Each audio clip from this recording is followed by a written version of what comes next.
el callismo de alguna forma sigue vivo y haciéndose cargo de la educación de niños y jóvenes. De hecho, muchos padres optaron por no mandar a sus hijos a la escuela. O sea, no podía haber colegios confesionales que se dijeran católicos. Y los clérigos y las religiosas, o todos los que ostentaran un título de esa naturaleza, tenían prohibido dar clases en cualquier escuela. Ahí entiendo que el arzobispo Orozco y Jiménez instruye a los maestros católicos, que en su mayoría eran mujeres, porque era como se acostumbraba en la época, a no jurar la Constitución de 1917. Este grito de Guadalajara, Plutarco Elías Calles, en la Plaza de Guadalajara, pero este es el grito de Guadalajara, pues proclama que debe de haber una revolución psicológica. En México, la batalla decisiva no se libra con fusiles ni en trincheras, se libra en las aulas. Ahí, entre pizarrones, se juega el alma de la nación. La revolución quiso moldear al hombre nuevo, y lo intentó, arrebatando a la iglesia y a los padres de familia el derecho a educar a sus hijos. Pero los católicos no se rindieron. Nació la Unión Nacional de Padres de Familia, una fuerza civil que hizo de la educación su trinchera. Y cuando el Estado proclamó la revolución psicológica, los padres respondieron con una contrarrevolución. Hoy contamos la historia de la madre de todas las batallas, la educación en México. Esto es Osadía Cristiana.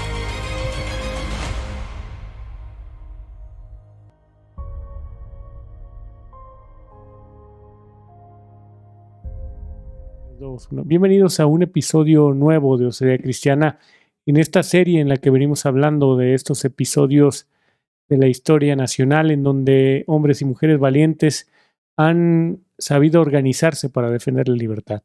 Y hoy tenemos una invitada que nos acompaña, Alma Angelina Estrada Jiménez. ¿Cómo estás?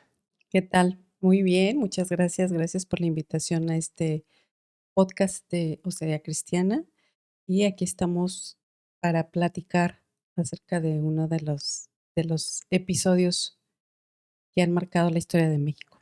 Gracias, Ángela. ¿Cómo estás? Muy bien, muy bien. A ver qué viene en este nuevo episodio con la gran invitada. Y contentos. Alma es abogada, ha tomado parte en muchas batallas en la defensa del derecho de los padres a educar a sus hijos en Jalisco, conoce bien parte de esta historia y por eso hemos pensado en ella para este episodio.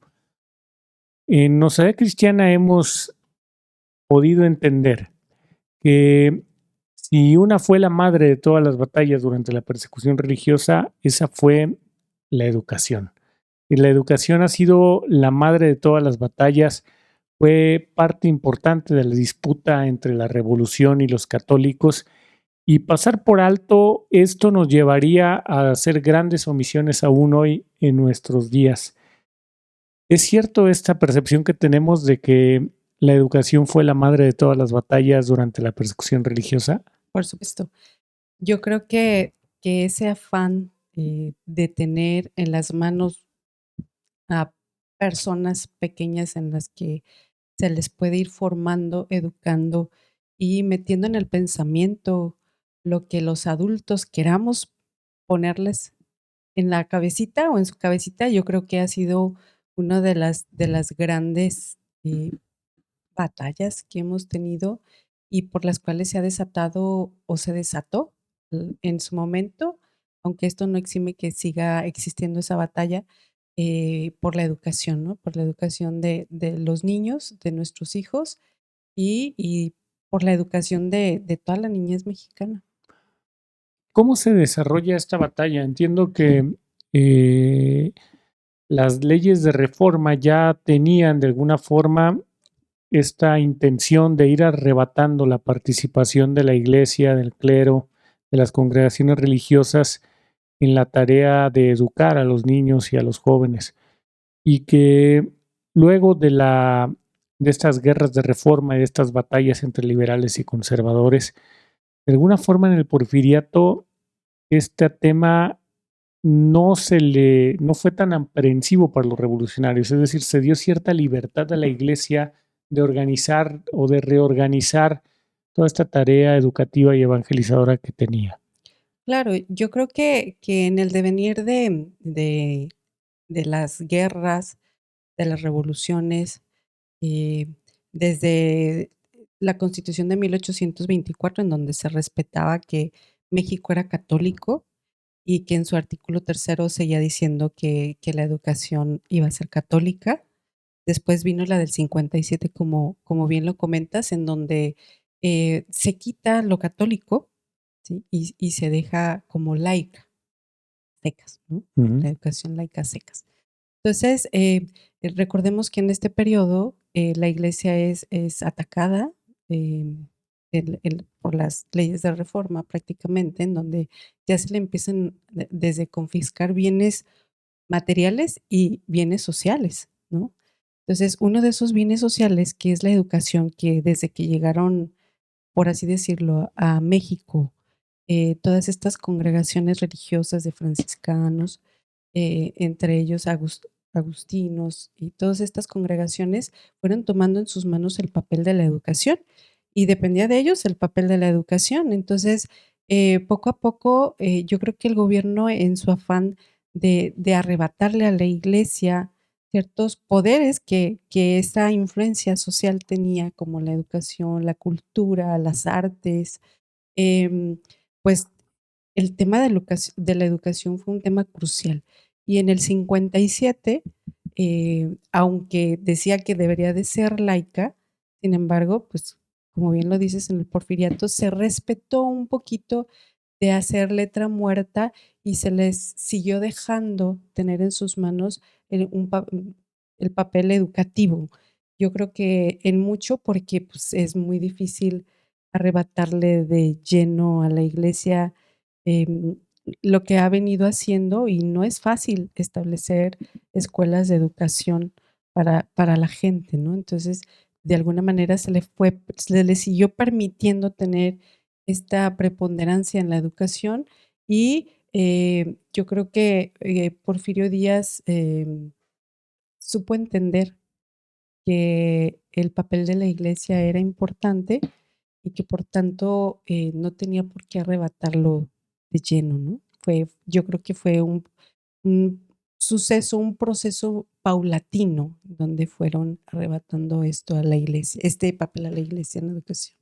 Y me hace pensar que las ideas liberales que por supuesto existían en el Porfiriato y en el Porfiriato también se le hace énfasis a estas ideologías del racionalismo, el positivismo con los científicos y una escuela gubernamental que era totalmente atea, si no es que antirreligiosa, fue generando también cierto conflicto, pero de cierta forma equilibrado por un papel preponderante que, como dices, tenía la iglesia, que además, hay que decirlo, la iglesia ha sido la gran educadora, o había sido hasta hace algunos años la gran educadora de los niños y los jóvenes. Cuando cae el gobierno o el régimen de Porfirio Díaz, entramos en una revolución, es decir, en una guerra civil, en donde parece radicalizarse la posición de los revolucionarios y de alguna forma ellos hacen énfasis en el tema educativo y esto tratan de colocarlo en la Constitución de 1917, que era una constitución completamente antirreligiosa, particularmente anticatólica. ¿Cuál era la visión de Carranza en esta Constitución de 1917 sobre el tema educativo? Sí, fíjate que para sorpresa de muchos, cuando el constitucionalismo avanza y llega al poder en el 17, después de la Revolución Mexicana, Carranza tiene un papel muy moderado en cuanto a la educación. En el artículo tercero, de hecho, él proponía que la escuela fuera, la educación fuera libre, una enseñanza libre, ¿no? No lo radicaliza a la laicidad, sino que propone que fuera libre, o sea, que cada quien educara conforme a sus creencias o a sus circunstancias, ¿no? Entonces, sin embargo, esta posición de Carranza no fue aceptada por muchos liberales que en esa época del constitucionalismo pues tenían mucha fuerza y mucho poder. Entonces, fue ampliamente discutido, específicamente es el artículo 3º, pero tuvimos liberales muy radicales y muy antirreligiosos que se opusieron contundentemente a que quedara así la Constitución, y finalmente, pues ganan la batalla ellos, ¿no? Y queda en la redacción del 17, queda tal cual que la enseñanza, la educación debe ser laica, gratuita y para todos, ¿no? Entonces, con esta aseveración, pues obviamente la educación, varios de ellos no pretenden que sea letra muerta, sino que realmente se pone en práctica este artículo y empiezan a tener persecución en contra de las escuelas católicas ya establecidas. Y se viene una batalla, un conflicto muy fuerte entre las escuelas católicas y la escuela pública. Entonces, en este devenir de acontecimientos, pues se va radicalizando un poquito tanto los que pugnaban por la escuela, porque la educación fuera libre o católica, por los que fuera laica y pública, ¿no? Entonces, la gratuidad seguía en todos los ámbitos, pero la forma de ejercer la educación, pues estaba claramente definida en el artículo y traían toda la intención de hacerlo valer, ¿no? Tal cual. ¿Y como qué consecuencias traía esto? O sea, ¿los niños dejaron de tener clases o cómo? No necesariamente al principio, sino que después los mismos laicos o los mismos ciudadanos empiezan a tener ciertas acciones en contra de estos, porque, por ejemplo, llegaban a prohibir, por ejemplo, los colegios católicos. O sea, no podía haber colegios confesionales que se dijeran católicos. Y los clérigos y las religiosas o todos los que ostentaran un título de esa naturaleza tenían prohibido dar clases en cualquier escuela. Entonces no podían dar clases de manera tan abierta como lo hacían antes, y obviamente esto trae consecuencias. Se habla que ya en un periodo posterior, pues llega a haber cierres de iglesias. Por ejemplo, si llegaban los inspectores de educación a las escuelas, pues metían todo lo que tuviera que ver con artículos religiosos, aunque los colegios fueran religiosos. No podía haber imágenes, no podía haber ningún signo religioso dentro de las escuelas. Obviamente todo esto trajo consecuencias y tan trajo consecuencias que se desató una guerra, ¿no? Como fue la Guerra Cristera. Entonces, claro que los trajo. Y los niños, pues los niños seguían yendo a la escuela, pero los que iban a los colegios católicos, pues iban con ciertos cuidados. De hecho, muchos padres optaron por no mandar a sus hijos a la escuela y que se quedaran en casa sin tener educación básica. Optaron por esto y además otros tantos que los mandaban, pues también se podía decir que podría haber escuelas clandestinas en donde recibían la educación que los padres querían que recibieran sus hijos, ¿no? Claro que tuvo consecuencias.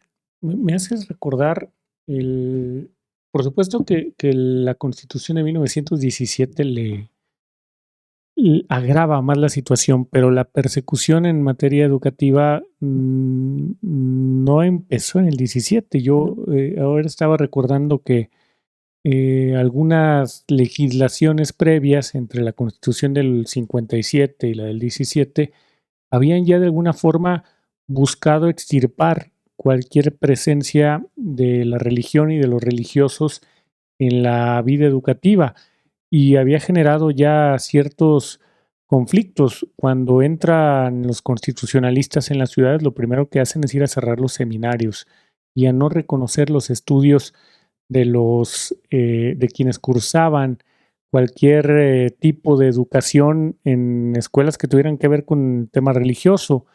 Y ese era un conflicto que los católicos venían padeciendo aún en el Porfiriato, que había tenido cierta tolerancia para las escuelas, pero me hace pensar en esta legislatura del Partido Católico Nacional en Jalisco, en donde, dado que no pudieron reformar el artículo 3º de la Constitución y aquellas legislaciones que limitaban la aprobación o digamos el reconocimiento oficial o gubernamental de los estudios realizados en instituciones religiosas, lo que hicieron los diputados del Partido Católico fue, a través de decretos, reconocer los estudios de las personas que habían cursado cualquier tipo de carrera, educación primaria, secundaria, en estas instituciones. Me recuerdo que en el Congreso de Jalisco se validaban a través del Congreso, de decretos del Congreso, esta educación, incluso de seminarios que no tenían residencia en Jalisco, pero que se les daba un cierto reconocimiento, y fue quizá una de las primeras estrategias a través de las cuales los católicos empezaron a hacer frente al liberalismo en la educación, tratando de alguna manera de establecer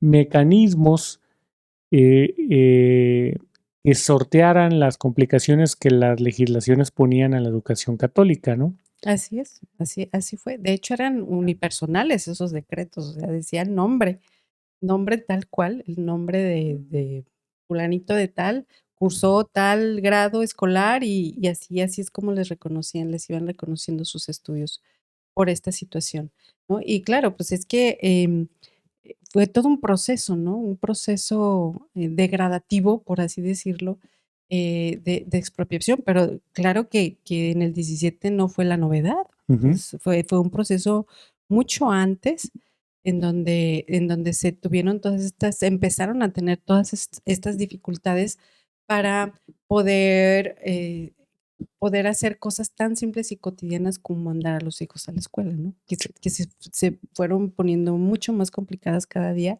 y que ponían en entredicho la decisión de los padres de qué hacer respecto a la educación de sus hijos. Si mandarlos a una escuela pública donde la iglesia no estaba de acuerdo en la educación que iban a recibir porque era atea y no se enseñaba, no se educaba de una manera integral como estaban acostumbrados a ser educados, o bien mandarlos a una escuela católica en donde tal vez el gobierno no les iba a reconocer los estudios que habían realizado o no les iban a permitir ir a las escuelas porque simple y sencillamente la cerraban, ¿no? Cerraban la escuela y no permitían que se impartiera ese tipo de educación. Recuerdo que los padres los sacerdotes desaconsejaban la participación de los niños o que los padres enviaran a los niños a las escuelas.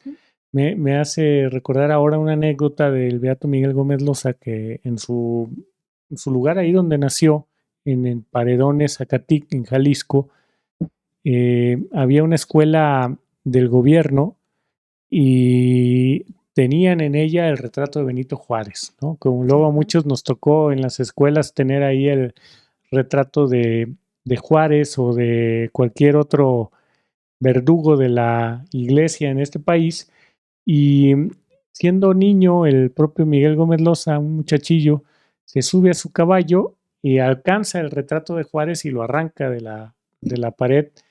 Y luego ya cuando fue militante del catolicismo social, Miguel organiza, como lo hacían muchos católicos de la época, una escuela paralela en la parroquia con el apoyo del párroco y de los padres de familia, de forma que las escuelas del gobierno se fueron quedando vacías y los maestros los maestros impuestos por el Estado, que respondían a los intereses del Estado, se iban quedando sin chamba, se iban quedando solos, ¿no? Esta situación que se fue repitiendo particularmente en algunas zonas de Jalisco, de Michoacán, de Zacatecas, de Aguascalientes, de Colima, y ahí empezaba la verdadera presión de los revolucionarios para que los padres enviaran sus hijos a la escuela. Y bueno, ya con el artículo 3º constitucional, en la Constitución de 1917, los padres entran en un proceso de alarma, pero Pienso en personajes como Cesario L. González, ¿no? ¿sí? Fue un personaje muy importante en esta lucha, ¿no? En esta lucha de los padres por defender la educación de sus hijos y en donde pues se pone a organizar a los papás, ¿no? De plano, los padres, como te digo, estaban en una encrucijada de no saber qué hacer, porque pues los chamacos tenían que ir a la escuela y tenían que tomar decisiones, tenían que decidir a qué escuela y con qué consecuencias iban a cargar. No les podían enseñar la fe, no les podían enseñar la religión y además, obviamente, quitaban, por ejemplo, todo lo que era el derecho natural y empezaba a infiltrarse las ideas del positivismo, ¿no? Entonces, del positivismo y luego del liberalismo y luego del socialismo, como vamos a ir viendo, que fue una escalada paulatina en donde se fue degradando Se fue la enseñanza, ideologizando la educación. la educación como tal, ¿no? Y empezaron a meter en las cabecitas de los niños ideas que no son propias del cristianismo, por ¿Y así cómo decirlo. reaccionaron los padres ante todo esto? Sí, hubo padres que fueron conscientes de lo que estaba pasando y entonces empezaron a organizarse a fin de tener influencia y de buscar estrategias o métodos a fin de poder cumplir con su papel educativo o con su papel de primeros educadores de sus hijos y, y obviamente ver la manera en cómo los hijos se siguieran instruyendo, pero vamos, sin teniendo como un equilibrio entre la posición de la iglesia y la posición del Estado. Entonces, tuvieron que organizarse y se organizaron específicamente creando la Asociación Nacional de Padres de Familia. En esa época, que fue una respuesta al artículo 3º del 17, y entonces la asociación en ese entonces se llamaba Asociación Nacional de Padres de Familia, posteriormente cambia de nombre y se crea como una respuesta de un grupo de padres, la mayoría de ellos abogados, a lo que contenía el artículo 3º en lo que los padres no estaban de acuerdo. Así es de que si en el 5 de febrero se promulga la Constitución, el 27 de abril del mismo año del 17 se funda la Asociación Nacional de Padres de Familia y empiezan a haber una batalla en contra del artículo 3º y su lucha desde que nació hasta nuestros días ha sido derogar o cambiar, más bien reformar el artículo 3º constitucional. ¿Quiénes participan en esta primera iniciativa nacional? Porque evidentemente había iniciativas locales,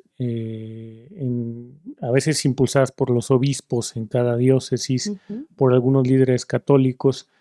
Te decía hace rato Cesario L. González, que es el que a mí más me resuena en materia educativa, que incluso tiene un libro que todavía se puede conseguir por ahí en Amazon y en Mercado Libre, que se llama Escuela sin Dios, que era un notario de Jalisco, de Tepatitlán, Jalisco, que preocupado siempre por el tema de la educación, había organizado desde 1912, de la mano del arzobispo Orozco y Jiménez, toda una estrategia de resistencia de los padres hacia la educación laicista, antirreligiosa, que recibían los niños en la escuela oficial. Y no solamente eso, sino que la verdad es que el sistema educativo era carente, me refiero al sistema educativo gubernamental, era totalmente carente de recursos y era la iglesia la que sostenía esto y además iban a través de Cesario González, los arzobispos organizando estas escuelas parroquiales. Pero cuando llega la Constitución del 17, ¿quiénes son esos hombres? Porque luego estos nombres nos van a resonar al momento del conflicto, que dicen, vamos organizando esta asociación de padres para defender los derechos de los padres de familia en materia educativa. Sí, la mayoría de ellas eran abogados. Resalta mucho Manuel de la Pesa, por ejemplo, que no fue el único fundador, fueron otros, Manuel de la Cerda y algunos otros padres de familia que además de ser abogados pertenecían a los Caballeros de Colón, ¿no? Órale. Que y que seguramente tal vez sus esposas pertenecían a la Unión de Damas Católica. Ya. O sea, eran personas muy conscientes, muy responsables, muy participativas, en donde dijeron, bueno, la iglesia no se puede quedar sola en esta batalla. Entonces deciden formar la Asociación Nacional de Padres de Familia en un franco debate en contra del artículo 3º constitucional redactado en la Constitución del 17. Entonces, estos padres de familia se empiezan a organizar y al grado de que empiezan a tener un alcance nacional y empiezan a formar comités en otros estados de la República, como fue Puebla, fue Morelia, la Ciudad de México, obviamente Guadalajara, Toluca, como las principales ciudades en donde se empiezan a organizar y empiezan a tener acciones de confrontación directa en contra del presidente en turno y de todos los presidentes en turnos, porque es una batalla continua la que dan, pues con el fin o con el afán de defender el derecho de los padres de decidir la educación que quieren para sus hijos sin imposiciones ideológicas ni gubernamentales o del gobierno en turno. Entonces, es así como se funda esta agrupación que da la batalla, que obviamente también pertenece a la Acción Católica Mexicana, ¿no? Cuando empieza todo este movimiento y la Iglesia de México decide que todos los grupos con, con, con filias a la religión católica y con cierta participación social, pues las agrupa en lo que es la Acción Católica Mexicana y pues la unión no fue la excepción a esta integración de la Acción Católica, pero que fueron personajes muy influyentes y muy importantes los que iniciaron y fundaron esta asociación. Ahora hablas de los Caballeros de Colón. Ya hemos hablado de ellos aquí. Es una orden que viene de los Estados Unidos que, si no me equivoco, en 1905 llega a México, que son muy combativos y que son muy perseguidos y que de alguna manera aportan algunos recursos incluso para organizar escuelas. Pero estaba pensando en esto que decías de que en 1917 se organiza esta Asociación Nacional de Padres de Familia. Y recuerdo que haber leído que Carranza estaba dispuesto a reformar los artículos en materia educativa para precisamente garantizar el derecho de los padres a educar a sus hijos. Y entre otras cosas que Carranza quiere matizar en la Constitución, es Obregón el que se opone a estas reformas y que el que se levanta en armas contra el propio Carranza al no ser elegido como su candidato o su sucesor y detona el plan de Agua Prieta en 1920 que lleva a recrudecer la persecución religiosa. Cuando llega Obregón, por ejemplo, a Guadalajara en el 8 de julio de 1914, saquea todo, escuelas, seminarios, expulsa sacerdotes, toma la catedral, perdón, el Palacio Arzobispal como su centro de operaciones. Es decir, Obregón no solamente se opone a que se matizara por parte de Carranza todas estas disposiciones antirreligiosas, incluso en materia educativa, sino que se vuelve el verdugo de todas estas iniciativas y es el que detona con todas estas provocaciones que realizan también el tema educativo, el conflicto religioso en 1920. No había duda que la Iglesia iba a reaccionar de alguna manera y los católicos iban a reaccionar ante las restricciones que quería imponerles la revolución, porque la revolución lo que buscaba era limitar la influencia de la Iglesia y de los religiosos y de los propios padres incluso en la conciencia de los niños. ¿Qué hacen organizaciones como la Liga, la Unión Popular, que se fundan ya para hacer una respuesta cívica articulada y a las que entiendo que la Asociación de Padres de Familia se incorpora a través de sus líderes? Manuel de la Pesa, decías, formó parte de los fundadores de la Liga Nacional Defensora de la Libertad Religiosa. Cesario González en Jalisco, que es un caso que quizá yo conozco un poco más, forma parte de la Unión Popular, probablemente también fueron militantes de la U, ¿no? Esta sociedad secreta católica. ¿Cómo responden a través de la Liga y la propia Unión dentro de la estrategia general de defensa de la libertad religiosa en materia educativa? ¿Qué actividades particulares organizan los católicos en estas materias? Sí, creo que tomaron acciones en su momento muy efectivas, porque igual los caballeros de Colón ya venían también con ciertas experiencias en escuelas parroquiales, que fundaron escuelas parroquiales. Entonces, siguieron las escuelas parroquiales, pero ya de manera clandestina también, cuando se recrudece la persecución. Las fundaron y incluso los propios muchachos en aquel entonces de la Liga de Estudiantes, que después serían los de la CJM, eran también los que además de patrocinar, impartían clases, ¿no? Entonces, hicieron su propia red de maestros, de instructores, y tenían a los niños, a los chiquitos, los tenían debidamente instruidos, pero de manera clandestina, ¿no? Entonces, fue una de las acciones más efectivas que ellos tuvieron y además incitar a los propios padres de familia a que no mandaran a sus hijos a las escuelas públicas, ¿no? De tal manera, como ya lo habías comentado, que las escuelas de repente estaban vacías. Y no es que las escuelas públicas fueran la panacea, o sea, realmente eran, tenían lo mínimo indispensable y tal vez los maestros no eran los más adecuados, además de que empezaron a meter materias que iban en contra de las convicciones de los propios padres de familia, porque por supuesto, si el gobierno era ateo, pues obviamente la educación que se iba a impartir era atea, ¿no? Y si el gobierno era liberal, obviamente las ideas liberales iban a estar presentes en la educación que se les impartiría a sus niños. Y por eso el tema educativo fue tan importante y fue uno de las asignaturas que se tenía por luchar, ¿no? O por las cuales se luchaba, porque pues, ¿qué hay más importante que formar la conciencia de los niños? Y porque lo que tú formes en los niños, pues es lo que estás formando en los adultos. Entonces, si yo quiero un México liberal, pues tengo que formar ciudadanos liberales. Y la única forma de hacerlo es por medio de la educación, desde que están pequeñitos y en todas las etapas de su vida.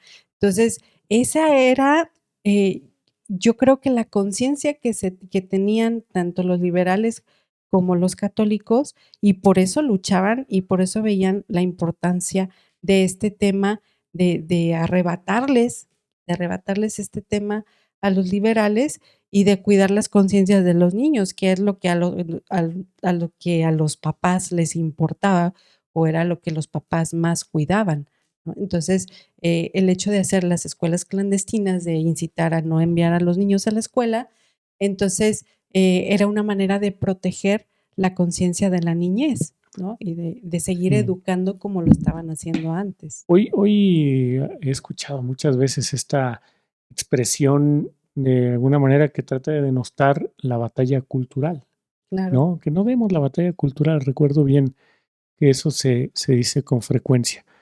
Pero haciendo memoria y atendiendo la historia, la Unión Popular y la Liga, pero particularmente la Unión Popular, que era todavía mejor organizada y más consolidada con Anacleto, estaba dentro de sus prioridades, dentro de lo más importante de toda su agenda, la tema de las tres cruzadas, que era, digamos, que sus tres grandes campañas.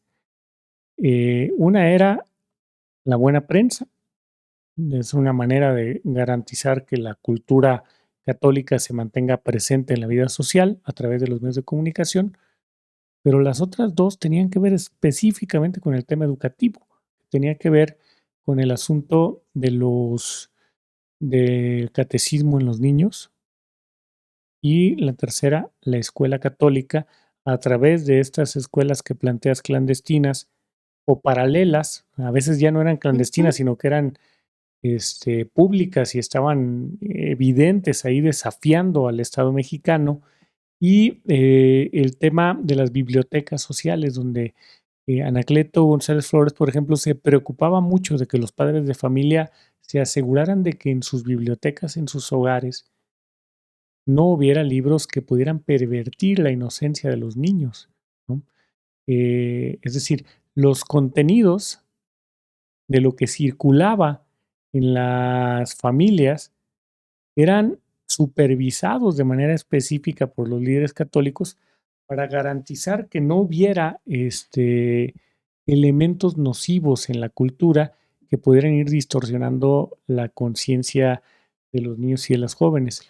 Claro, es que en ese tiempo era, valga la redundancia, era tal la conciencia de la importancia de la formación de la conciencia en los niños que, que hacían lo que fuera, ¿no? Hacían lo que fuera para cuidar esta parte de la niñez y, y que no se distorsionara. Y ese tema de los libros, pues ya más adelante viene un poquito más fuerte. Otra de las cosas que también hacían para eh, pues más o menos equilibrar eh, el daño que se le podía hacer a los niños también era incitar a los maestros a renunciar, a no dar los contenidos que el gobierno quería que dieran, ¿no? ¿Y Entonces, cómo les fue con eso? pues con eso, pues das de cuenta que pues los maestros eran cesados, ¿no? Eran Ujú. cesados por no querer dar esa educación que el gobierno les pedía que dieran. Ayer. Entonces los cesaban, dejaban, los corrían, los despedían y pues muchos maestros se quedaron sin trabajo y sin dar clases, o tal vez luego daban clases En en las las escuelas escuelas. paralelas, ¿no? Ujú. Entonces, esta también fue una de las estrategias que usaron para más o menos equilibrar el daño que se pudiera haber hecho con la educación en ese entonces. Pero imagínate esto, o sea, tener la valentía de renunciar a tu trabajo por no aceptar las imposiciones injustas de un gobierno antirreligioso y saber que te quedarías sin el ingreso para sostener tu familia por sostenerte firmemente en aquello que pensabas. Claro, y había gente capaz de hacerlo. Y bueno, ahora no sé si eso pasaría, porque sigue vigente, ¿no? Sigue vigente el daño en la educación y no sé si yo pienso que sí puede haber personas que sean capaces de hacerlo, pero tal vez ya muy pocas. Y me hace pensar en toda esta crucial batalla por la conciencia de los niños y cómo la revolución trata de arrinconar a los padres de familia para obligarlos a aceptar una educación ideológica. Primero, no reconociendo los estudios realizados en escuelas que no fueran oficiales. Segundo, obligando a los maestros a jurar la Constitución, ¿no? Ahí entiendo que el arzobispo Orozco y Jiménez instruye a los maestros maestros. católicos, que en su mayoría eran mujeres, porque era como se Ujú. acostumbraba en la época, a no jurar la Constitución de 1917 y de alguna forma los católicos tejerían redes de ayuda o de soporte. No me acuerdo, no sé si estoy exagerando, pero se habla de cientos de maestras que terminaron presentando su renuncia por no jurar la Constitución. Y luego, la persecución a los profesionistas que habían egresado de escuelas o de seminarios católicos para no reconocerle sus estudios. Es decir, era una batalla frontal, abierta, cruda, por el futuro del país que se fraguaba evidentemente en la infancia y en la juventud, ¿no? Y la revolución apostada con todo en este tema y y los católicos tratando de perseverar a pesar de todas las injusticias que se cometían, porque estaban preservando a la niñez de las ideas revolucionarias. Así es. Yo creo que los revolucionarios, más que muchos católicos, eran conscientes de lo que significaba eso, ¿no? De lo que significa la educación y la instrucción. Y, y muchos católicos aún no son conscientes de eso y creen que el hecho de que vayan los niños a la escuela es que no solamente van a aprender matemáticas, español o X asignatura, sino que en ese entonces iban a recibir instrucción ideológica como lo reciben ahora, ¿no? ¿no? No es nada nuevo. Entonces, pero los revolucionarios tenían más conciencia de la importancia de la educación que muchos católicos en Y yo, aquel y en este entonces. y yo creo que es algo que hay que, pues, reconocerles, que en sí ellos pudieron identificar el campo en donde podrían cambiar la mentalidad mexicana, ¿no? Desde la educación. Y es algo que nos hace falta reconocer desde ahorita. Y qué fuerte que viene desde 1917, porque viéndolo ahorita yo pensaría que, no, pues son cambios recientes, ¿no? Pero viene desde años atrás y es una Ujú. lucha constante entre padres de familia que, como tú decías, son los primeros educadores. Esa definición me llamó la atención, contra el mismo gobierno y cómo se fue llevando esta batalla a través de los años. Sí, más o menos, estamos en la época posrevolucionaria, Ajá, en donde estamos hablando de Obregón, de calles, y viene lo que es el famoso grito de Guadalajara, ¿no? Que fue más o ok. menos después de la Revolución Cristera, en donde este grito de Guadalajara, Plutarco Elías Calles, en la Plaza de Guadalajara, por eso es el grito de Guadalajara, pues proclama que debe de haber una revolución psicológica, ¿no? O Porque es una psicológica. revolución Ok. de las mentes y de las conciencias. Y declara que las conciencias de los niños y de los jóvenes pertenecen al Estado.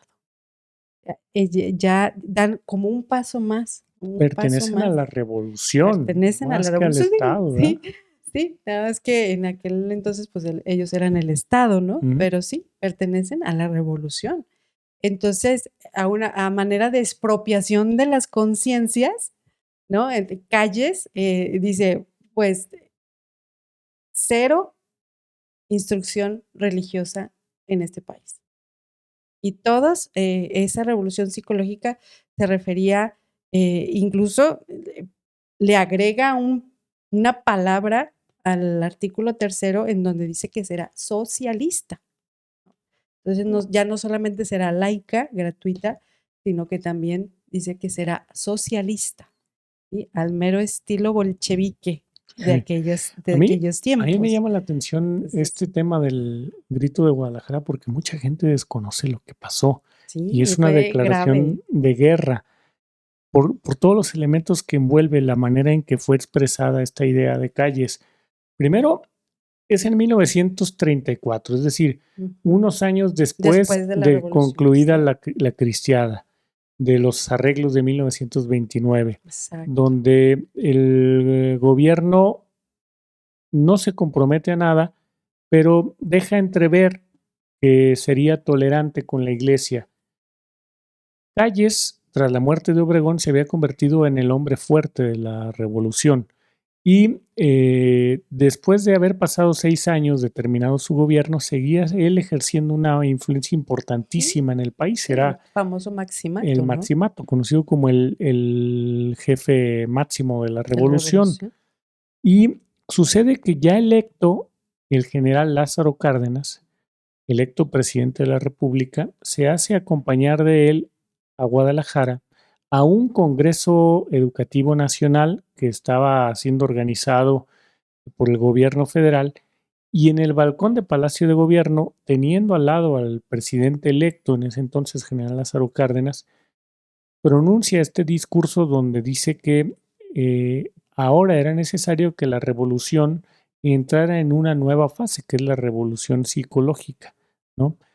Pero esto es significativo porque es un discurso que se da un día antes de la modificación constitucional del artículo tercero en el Ujú. sentido que tú lo dices. Es decir, para la revolución siempre ha sido un proceso de acaparamiento de la educación, porque como te decía hace rato, yo creo que desde ahí la revolución ha pensado construir o configurar el futuro, ¿no? México es un país católico, sí. Fue un país evangelizado, sí. 300 años eh, de virreinato De alguna manera, las propias apariciones de Nuestra Señora le han dado identidad a este país, pero sus enemigos han estado empeñados en Descristianizar. descristianizar la sociedad. Y yo creo que ya casi a 100 años del Grito de Guadalajara, hoy estamos sufriendo las consecuencias de ese arrebato de las conciencias que se propuso la revolución con Calles y Cárdenas en ese momento. ¿Qué hacen los católicos ante el Grito de Guadalajara y ante estos procesos de disolución que organiza el propio gobierno revolucionario? Bueno, para empezar, pues hay una franca oposición, ¿no? A este grito o a esta declaración de guerra de Calles, ¿no? Y hay una oposición franca en eso y empiezan, ellos siguen organizándose, ¿sí? En La contra de... revolución no, porque el PRI de alguna manera organiza o agrupa distintos sectores, trabajó así el proyecto revolucionario organizaba obreros, organizaba campesinos, organizaba militares, organizaba burócratas, comerciantes. ¿No tuvo la revolución alguna iniciativa para organizar a los padres de familia?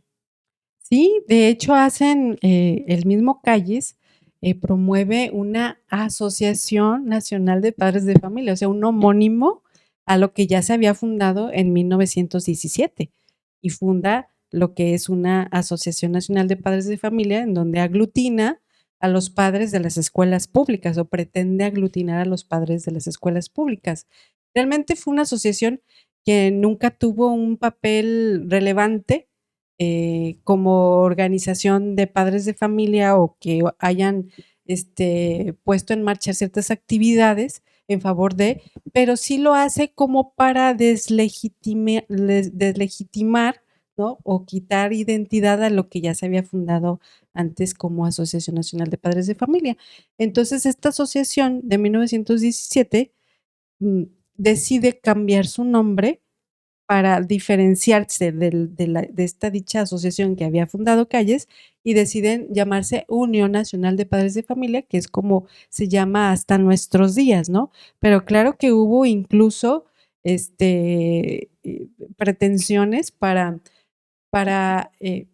pues sí, quitarle cierta relevancia a la asociación antes hecha, incluso haciéndolas o nombrándolas de manera idéntica estas para provocar confusión, además, con las mismas padres de familia que participaban en las escuelas, ¿no? Entonces, sí lo hubo, pero creo yo que no tuvo relevancia alguna como asociación que pudiera o que pretendiera hacer ciertas acciones. Digamos que desde la revolución existe este concepto que es la rectoría del Estado sobre la educación. Es decir, los padres de familia no tienen importancia, no tienen nada que decir. Exacto. Y a la fecha se mantiene eso, salvo en la reforma de recuerdo del 2012, ahí se le dio algún visto, alguna aceptación a la participación de los padres, pero fue irrelevante. Aunque en las leyes reglamentarias ya se le consideró, a partir del 2012, se le consideró a los padres de familia como parte del sistema educativo. Es decir, que sí participan como un órgano consultor, por así decirlo, aunque eso es en la letra, pero obviamente en la práctica se obvia. Sí, la revolución no ha cedido la rectoría del Estado sobre la educación y por lo tanto mantiene control. Incluso llegué yo a escuchar alguna teoría sobre cualquier cantidad de maestros formados en las normales de Nayarit y de Michoacán, totalmente ideologizados, que habían sido asignados específicamente a los territorios que fueron cristeros, con objeto de ir contribuyendo a los procesos de disolución de la niñez y de la juventud. Sí. Y es evidente porque en los Altos, pues hay una cantidad de maestros nayaritas, zacatecanos. Sí, que con esto estemos diciendo que por naturaleza sea esto malo, pero no deja uno de sospechar de las Ujú, estrategias de la revolución, ¿no? claro. ¿Qué, qué pasa con este grito de Guadalajara, con el socialismo impuesto de forma constitucional, con Cárdenas? ¿Cuál fue la actitud de los padres de familia una vez que el gobierno revolucionario ya no solamente se asumía con toda claridad el tema del laicismo, sino ahora el socialismo como el eje rector de la educación en el país? Sí, los padres de familia empezaron a hacer manifiestos públicos para despertar la conciencia de la gente, porque muy poca gente sabía el fondo de estas, bueno, muy poca gente sabía lo que era el socialista, ¿no? Entonces había muy poco, entonces los padres de familia empezaron a organizarse y a hacer saber, empezaron a ir a las parroquias, a las parroquias específicamente, a formar y a despertar las conciencias de los padres, ¿no? Auxiliándose de las iglesias, em, empezaron a tener, por así decirlo, a concientizar a los padres de familia de lo que sus hijos estaban recibiendo en las escuelas y hacían además manifiestos públicos, no solamente ellos, sino con otras asociaciones que se apoyaban entre sí, ¿no? En donde denunciaban lo que el gobierno quería hacer o estaba haciendo en las escuelas públicas, ¿no? Y después vendrá una lucha mucho más frontal cuando aparecen los libros de texto gratuitos, que ya unos años después vendrán haciendo eh, una oposición mucho más fuerte cuando aparecen estos, porque son un instrumento muy poderoso de instrucción y de ideologización con No, los no niños, sé si ¿no? estoy equivocado, pero entiendo que aparecen en la época de Ávila Camacho.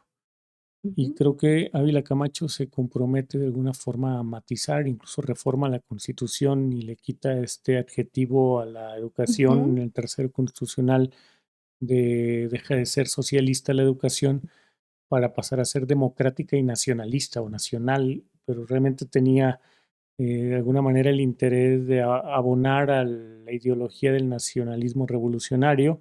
Eh, digamos que Ávila Camacho en todos los sentidos fue un presidente conciliador, con el que se da el Sí, modus vivendi, ¿no? yo creo que le da un respiro, ¿no? Les da como un respiro a la batalla tan férrea que se tenía con anteriores presidentes y efectivamente cede en algunas peticiones de la propia Unión de Padres de Familia, cede en cuanto a que le quita el mote de socialista al artículo tercero constitucional y aunque no dejan de impartirse, ¿no? Ciertas ideologías en las escuelas, pero condesciende con los padres y con la misma iglesia, condesciende quitándole el mote de socialista. Entonces, como que el periodo de Ávila Camacho viene a ser como un pequeño respiro, tanto para los padres como para la iglesia, y empiezan, pues tienen esta cierta condescendencia, ¿no? Con el sector o con este sector. Pero bueno, ahí influyen muchas agrupaciones, no solamente la Unión de Padres de Familia, sino otras muchas que participaban también por este objetivo, ¿no? De la libertad de educación. Mm. ¿Y qué tenían los libros que acabas de mencionar? ¿Son igual que los que intentaron cancelar pasado, hace unos años, si no recuerdo mal? Bueno, recordemos que el proceso de ideologización ha sido paulatino, ¿no? Ujú. Entonces, este proceso de ideologización, lo que contenía empezaba a tener contenidos de educación sexual.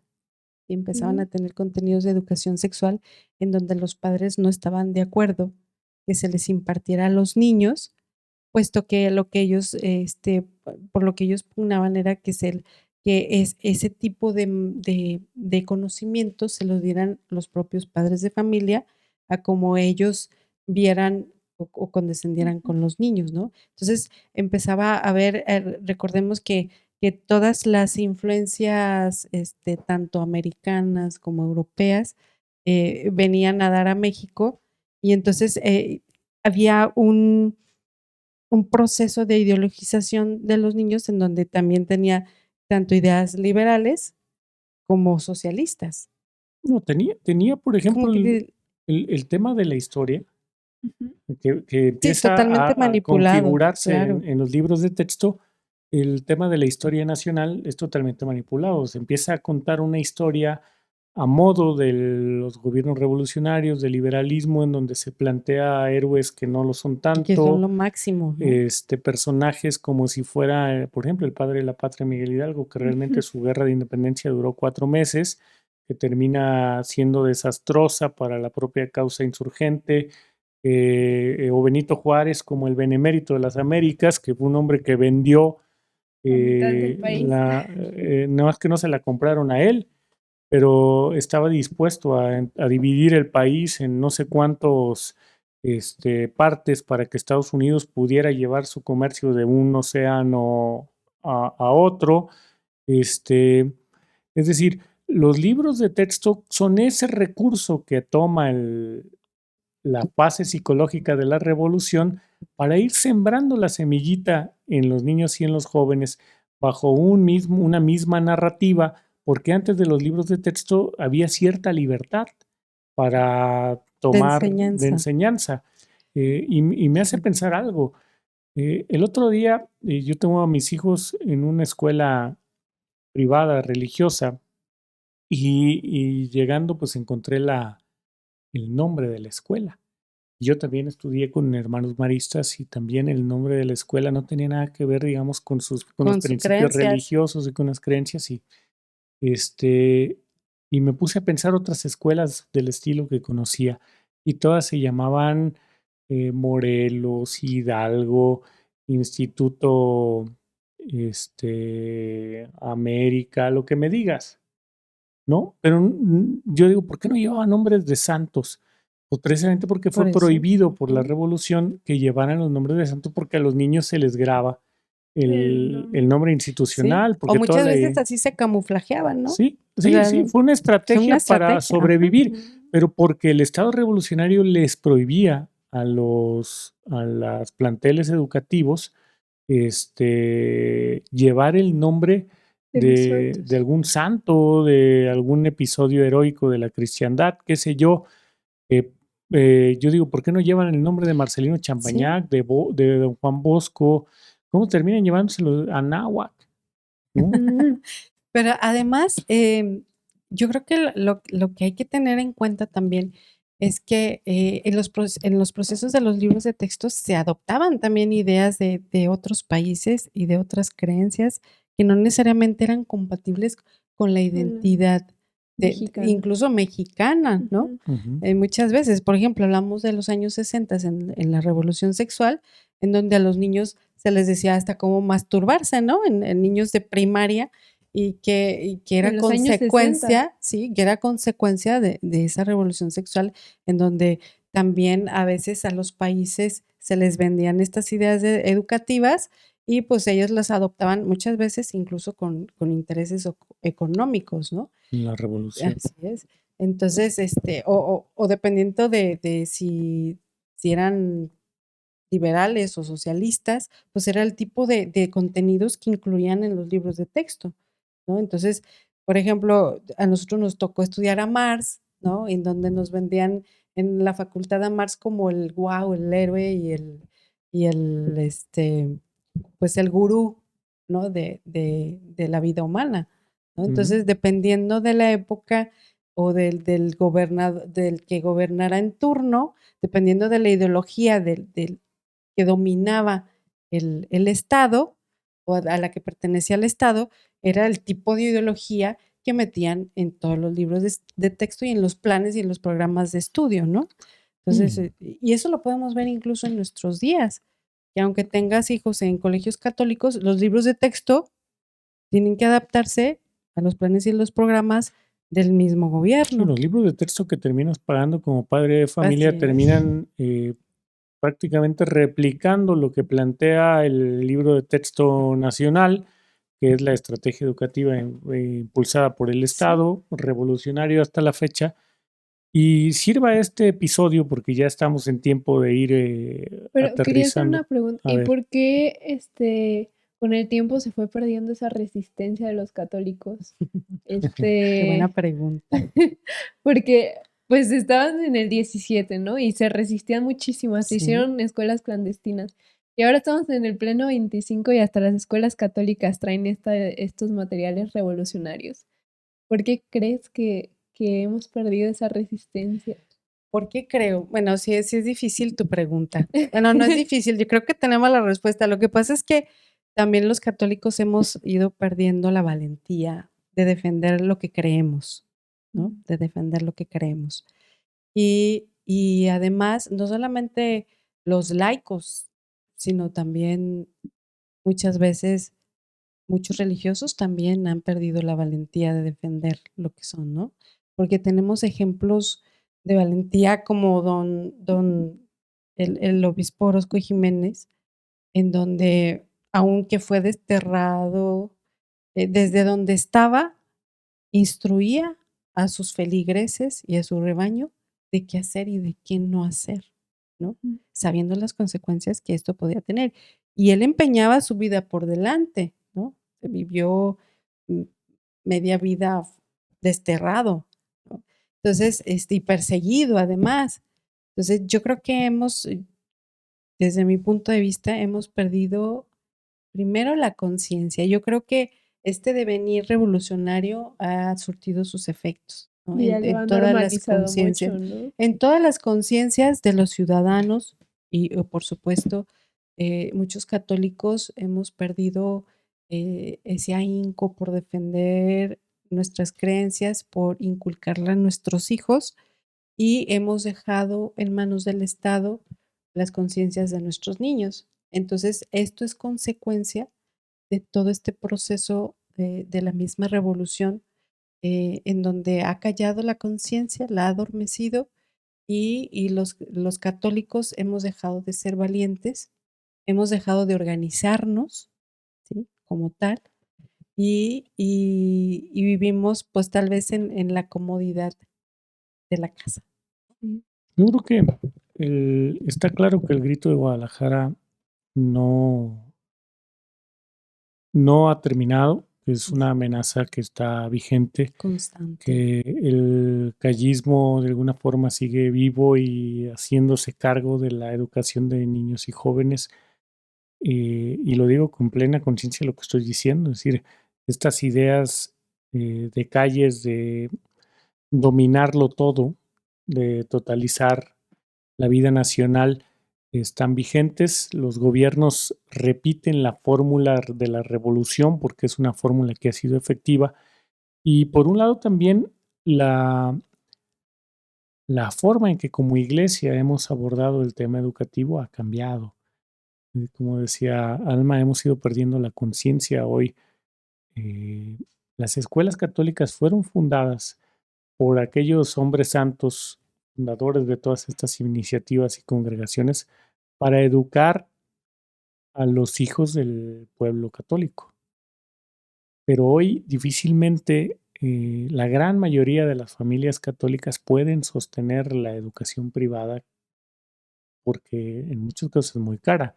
Piensa en las universidades católicas, dejaron de ser populares, dejaron de ser accesibles para el pueblo. Ellas se dedican desafortunadamente a educar las élites probablemente bajo la creencia de que si educan las élites, acaba todo lo educando demás se todo lo compone demás. en la pirámide No, y eso no ha pasado.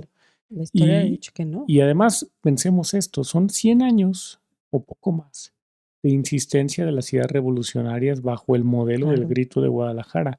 Cuando dicen, somos una sociedad muy católica, pero muy Surte sus hipócrita. efectos, ¿no? Sí, no, ya sí fuimos una sociedad muy católica, pero quien ha educado la conciencia de los niños y el jóvenes en los Estado. últimos años es el Estado. Y va con todo. Y si está descompuesto en este momento, Estará mal. si la vida social está descompuesta, si el tejido social está roto, tenemos que ser en buena medida responsable al Estado de lo que está pasando, porque son ellos los que han tenido a cargo a los niños y a los jóvenes.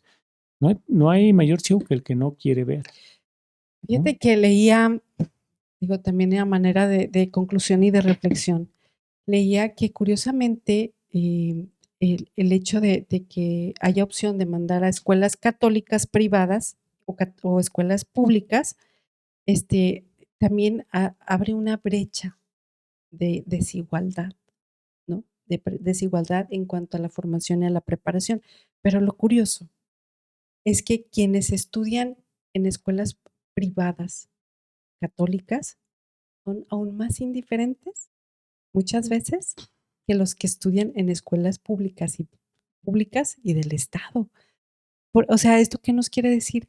Que en realidad todavía la educación de casa vale y vale mucho, ¿no? La educación los valores que nosotros como familia podamos inculcar a nuestros hijos, todavía vale mucho, mucho o vale casi todo. Entonces, de tal manera que ahorita las escuelas,